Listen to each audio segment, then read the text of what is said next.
আজ বড়দিনে বাঙালির বেস্ট ফেস্টিভ্যাল শুরু বকখালিতে। বকখালি অন্যতম পর্যটন কেন্দ্র। আর ইতিমধ্যেই আমরা জানি যে শহর কলকাতায় বিভিন্ন পর্যটন কেন্দ্রে যেমন ভিড় জমছে, তেমনই কিন্তু ভিড় জমছে রাজ্যের জেলার বিভিন্ন পর্যটন কেন্দ্রে।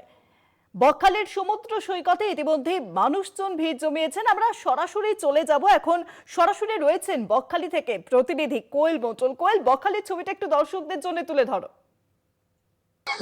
হ্যাঁ, একদমই। দেখো, আজ বড়দিন, আর বড়দিন উপলক্ষে একেবারে পিকনিক, আড্ডা মারা, বন্ধু বান্ধব হোক বা পরিবার, সকলের সাথেই বিভিন্ন পর্যটন কেন্দ্র, বিশেষত ভ্রমণ পিপাসু যে মানুষজন, তারা কিন্তু শহরের পাশাপাশি জেলার বিভিন্ন যে পর্যটন কেন্দ্রগুলো রয়েছে সেখানে ছুটে যায় এবং এই যে বিশেষ দিনটি, ছুটির দিনটি, এটাকে জমিয়ে উপভোগ করে তারা।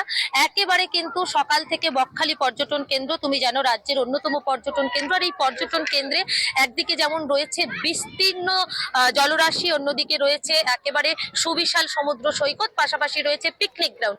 পিকনিক গ্রাউন্ডে যেমন রান্না বান্না, নাচ গান, হাসি ঠাট্টা, আড্ডা চলছে, ঠিক তার পাশাপাশি বকখালির যে সমুদ্র সৈকত, যেটা বকখালি পর্যটন কেন্দ্রের অন্যতম আকর্ষণ পর্যটকদের কাছে, সেই সমুদ্র সৈকত, সেখানেও কিন্তু একেবারে পর্যটকদের জমজমাটি ভিড় আমরা লক্ষ্য করতে পাচ্ছি। বহু পর্যটক তারা এই সমুদ্র সৈকতের যে মনোরম আবহাওয়া, সেই আবহাওয়া উপভোগ করার পাশাপাশি ইতিমধ্যেই সমুদ্র স্নানেও কিন্তু অনেকে নেমে পড়েছে।